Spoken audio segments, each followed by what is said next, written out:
Hari ini kita bisa bersama-sama belajar kembali dalam ketekunan yang ketiga. 2 minggu sebelumnya kita sudah belajar bertekun di dalam pengajaran rasul-rasul, bertekun di dalam persekutuan, dan hari ini kita belajar bertekun di dalam perjamuan kasih dan perjamuan kudus. Apa maksud dari jemaat mula-mula melakukan perjamuan kasih dan perjamuan kudus?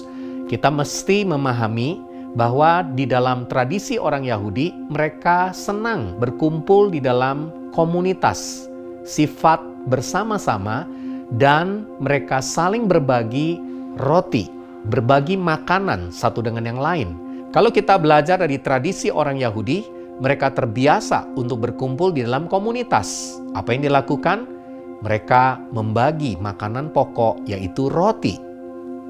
Ada roti di tangan saya, dan ini adalah sebuah gambaran tentang membangun hubungan, sebuah gaya hidup di mana mereka dekat satu dengan yang lain lewat makan. Hari ini kita bisa belajar juga melihat pelayanan Yesus. Sepanjang 3,5 tahun, Yesus menunjukkan proses di mana dia juga makan dengan cukup banyak orang. Di dalam Injil Lukas pasal yang ke-22, sebelum disalibkan, Yesus mengajak murid-muridnya untuk melakukan perjamuan malam, makan dan minum bersama. Dan Yesus mau mengajarkan kepada murid-muridnya, mereka bukan hanya hidup dari roti. Sebab itu, Yesus melakukan perjamuan kudus untuk pertama kalinya. Yesus mengajarkan kepada murid-muridnya bahwa roti adalah berbicara tentang tubuhnya sendiri, dan anggur adalah bicara tentang darahnya yang akan dicurahkan buat semua mereka. Saudara, kita belajar dari prinsip ini bahwa perjamuan kasih dengan perjamuan kudus, kita belajar bahwa ternyata ujung dari semuanya adalah kita perlu memiliki titik kontak, hubungan yang dekat, dan kita mengerti bahwa Yesus sudah mati dan bahkan sudah menebus setiap kita.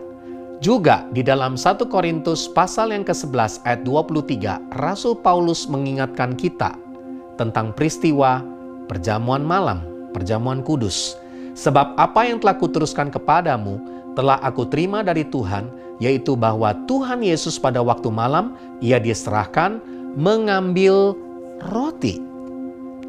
Dan sesudah itu ia mengucap syukur atasnya, ia memecah-mecahkannya, dan berkata, inilah tubuhku yang diserahkan bagi kamu, perbuatlah ini menjadi peringatan akan aku. Tubuh Yesus sudah diberikan kepada murid-muridnya, bahkan kepada kita semua. Hari ini kita mengerti bahwa ini adalah ketekunan yang kita perlu lakukan, yaitu saling berbagi, di mana kita share and serve. Saling berbagi dan saling melayani. Ini adalah prinsip yang diajarkan dalam ketekunan yang ketiga. Dan demikian juga ia mengambil cawan. Sesudah makan lalu berkata, cawan ini adalah perjanjian baru yang dimeteraikan oleh darahku. Perbuatlah ini setiap kali kamu meminumnya menjadi peringatan akan aku. Sebab setiap kali kamu makan roti dan minum cawan ini, bicara perjamuan kudus, kamu memberitakan kematian Tuhan sampai dia datang yang kedua kali. Luar biasa. Ketekunan yang ketiga, kembali kita belajar. Kita perlu lakukan sebagai sebuah peringatan, sebagai sebuah gambaran bahwa Yesus pasti datang dan dia memberikan harapan yang luar biasa buat setiap kita. Mengapa?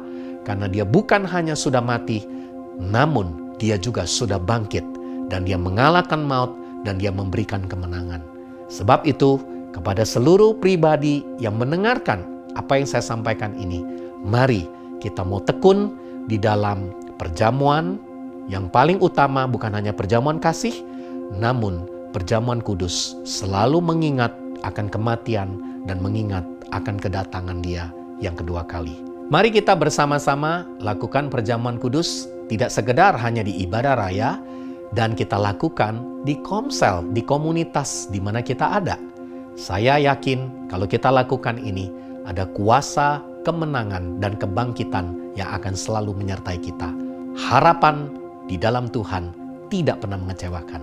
Tuhan Yesus memberkati.